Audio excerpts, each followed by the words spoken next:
Hi everyone, my name is Saksham Gajri and today is the video about time frames.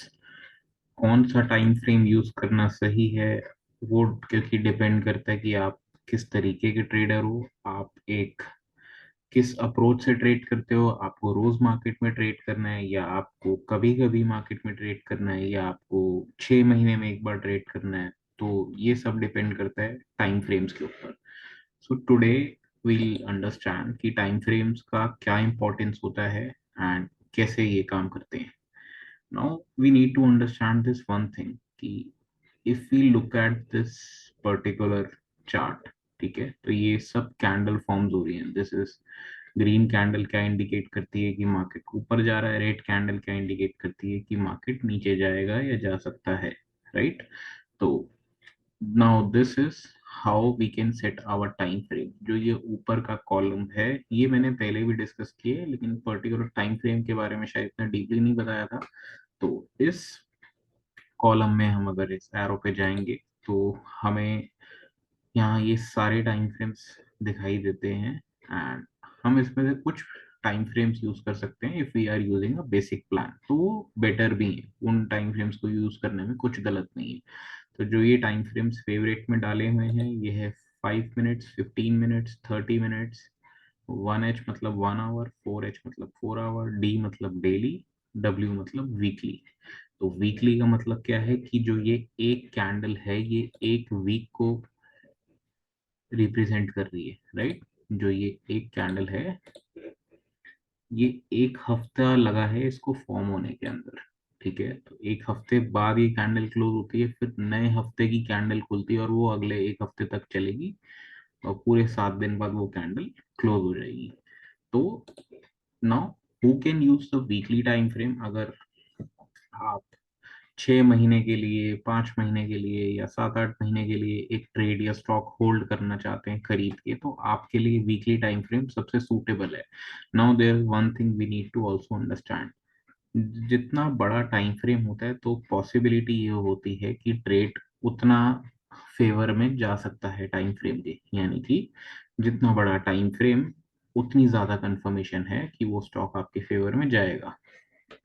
अब इस चीज को और अच्छे से हम कैसे समझ सकते हैं? नो, आई एम टॉकिंग कि ये एक कैंडल वीक को रिप्रेजेंट करती है, तो मैं ऐसे में अपने लेवल सिर्फ वीकली टाइम फ्रेम के अंदर आइडेंटिफाई करूंगा कि मेरे लिए वीकली का रेसिस्टेंस कहाँ है जहाँ प्राइस बार बार रिजेक्ट हो रहा है, मेरे लिए वीकली की सपोर्ट कहाँ है जहाँ प्राइस बार बार पहले सपोर्ट ले रहा था। तो इस तरीके से I identify some charts on weekly and वो फिर मेरा एक 6 मंथ तक का होल्ड हो सकता है कि मैं 6 महीने, 7 महीने या जो भी एक लॉन्ग पीरियड के लिए ना।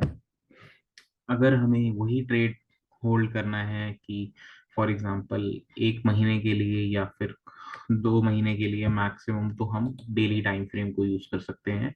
तो ऐसे में हम डेली टाइम फ्रेम के कैंडल्स को आइडेंटिफाई करके अपनी एंट्रीज एग्जिट्स क्रिएट कर सकते हैं। Now it will also take around, maybe you can say कि एक अगर आप डेली टाइम फ्रेम में कुछ कंफर्मेशन देख के ट्रेड ले रहे हो, बाय कर रहे हो या सेल कर रहे हो, तो it can definitely take around 1 month to achieve your target, जो भी आपका टारगेट है। क्योंकि जितना बड़ा टाइम फ्रेम होता है तो मूवमेंट भी उतना ही बड़ा होता है, ठीक है। अगर ये मूवमेंट एग्जाम्पल के नाम पे आप समझो कि ये चार्ट अभी डेली की जगह 1 मिनट का है, तो ये 1 मिनट यानी कि 1, 2, 3, 4, 5, 6, 7, 8, ये 8 कैंडल में 1 मिनट का मूव आया है यहाँ से यहाँ तक। तो वो कितना होगा? अगर 1 मिनट के चार्ट में होगा तो वो ज्यादा नहीं होगा, वो कुछ 200-300 डॉलर्स का या हो सकता है ज्यादा से ज्यादा। अब ये डेली टाइम फ्रेम है, तो फॉर एग्जांपल अगर आपने इस कैंडल पे बाय किया था तो ये प्राइस उस टाइम पे $22,000 का था और ये प्राइस ऊपर एक बारी को $27,000 तक गया, यानी कि $5,000 का फर्क। तो वो एक पेशेंस लेवल था, एक होल्डिंग थी और उसको आपने ट्रेड को एक टाइम दिए। तो ये आपका, इस ट्रेड को हम एज लॉन्ग टर्म होल्डिंग कह सकते हैं। एंड उसके अलावा हम अगर और छोटे टाइम फ्रेम्स पे जाएंगे तो 4 आवर टाइम फ्रेम्स को देखना तब सही है जब आप एक ट्रेड में एटलीस्ट 2 दिन 3 दिन के लिए बैठना चाह रहे हो, कि इतना लंबा होल्ड करना चाह रहे हो 2 से 3 दिन का, तो आप 4 आवर टाइम फ्रेम्स आइडेंटिफाई कर सकते हैं। अब ये टाइम फ्रेम्स कौन सा आपके लिए सूटेबल है, वो बिल्कुल डिपेंड करता है कि आप साथ में कुछ बिजनेस करते हो, आप जॉब वॉब करते हो, आपके पास और कुछ साइड इनकम है या साइड हसल है जो आप करते हो, तो आपको जरूरत ही नहीं कि आप रोज मार्केट में बैठो और कुछ ट्रेड करने की कोशिश करो, क्योंकि जितने मिनिमम ट्रेड्स लोगे उतना बेटर कर पाओगे।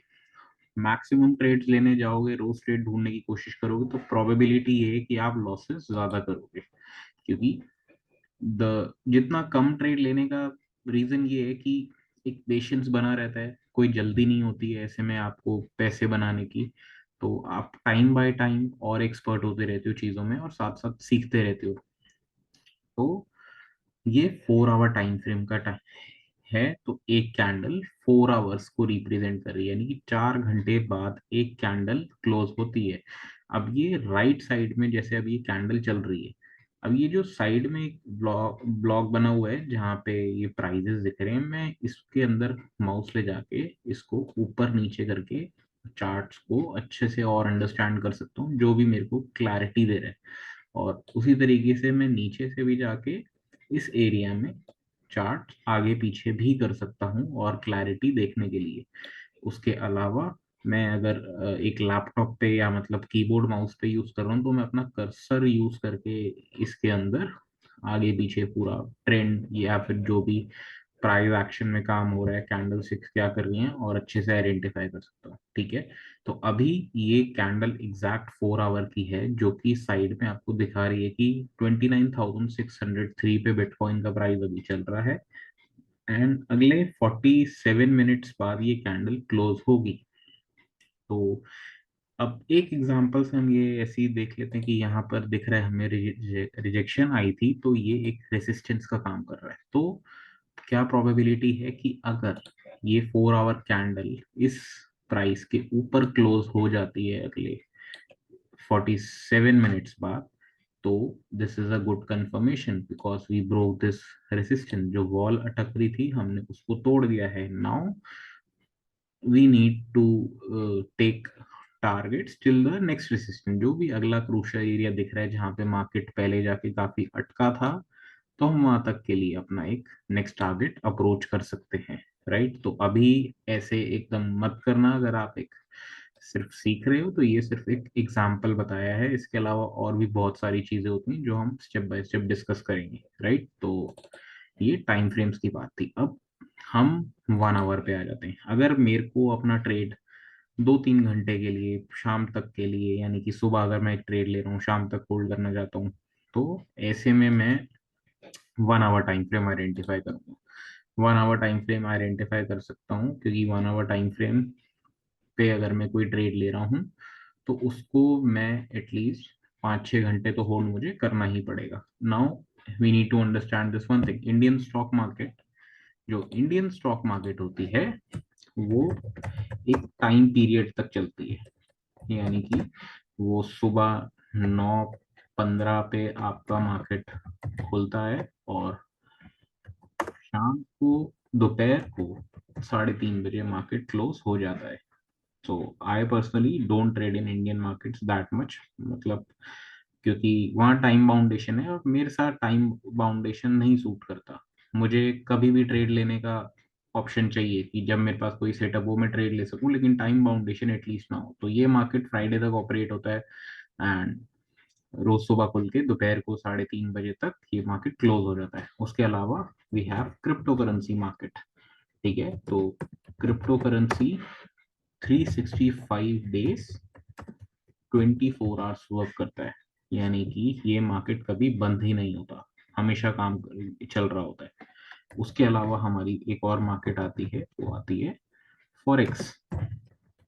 फॉरेक्स मार्केट कब तक ऑपरेट होता है? फॉरेक्स मार्केट मंडे मॉर्निंग खुलता है, यानी कि मंडे को अर्ली मॉर्निंग आई थिंक 3 बजे खुलता है, और फ्राइडे को जाके ये मार्केट रात को क्लोज हो जाता है, यानी कि सैटरडे अर्ली मॉर्निंग ये मार्केट क्लोज होता है।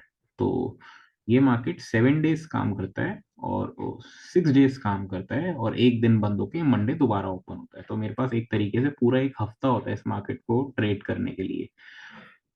तो ये मार्केट के टाइमिंग्स हैं। एंड उसके अलावा हम टाइम फ्रेम्स की बात कर रहे थे। अगर मैं एक इंट्राडे ट्रेडर हूँ, इंट्राडे ट्रेडर मतलब आप इसको ऐसे समझ सकते हो कि मेरे को पोजीशन लेके जल्दी से जल्दी कुछ मिनट्स में या फिर एक एक 1.5 घंटे के अंदर ट्रेड से बाहर भी होना है, तो मैं ऐसे में और छोटे टाइम फ्रेम्स यूज कर सकता हूँ, जैसे कि 15 मिनट और 5 मिनट, 30 मिनट्स। तो जैसे जैसे मैं टाइम फ्रेम्स कम करता जाऊंगा, मैं उस टाइम फ्रेम के हिसाब से मार्केट के अंदर अपनी एंट्रीज क्रिएट कर सकता हूँ। ये सिर्फ सपोर्ट और रेसिस्टेंस फॉर्म होने के लेवल्स को देख के कुछ भी जो मेरी स्ट्रैटेजी है, ठीक है।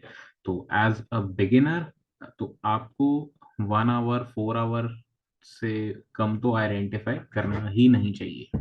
Even daily and weekly is a long term perspective. अगर आप एक पर्टिकुलर स्टॉक होल्ड करना चाहते हो 6 महीने के लिए, कि आपने बिटकॉइन खरीद रखा है, $20,000 का था और 6 महीने के लिए होल्ड करा है, तो उस हिसाब से ये कंफर्मेशन आपको टाइम फ्रेम देता है।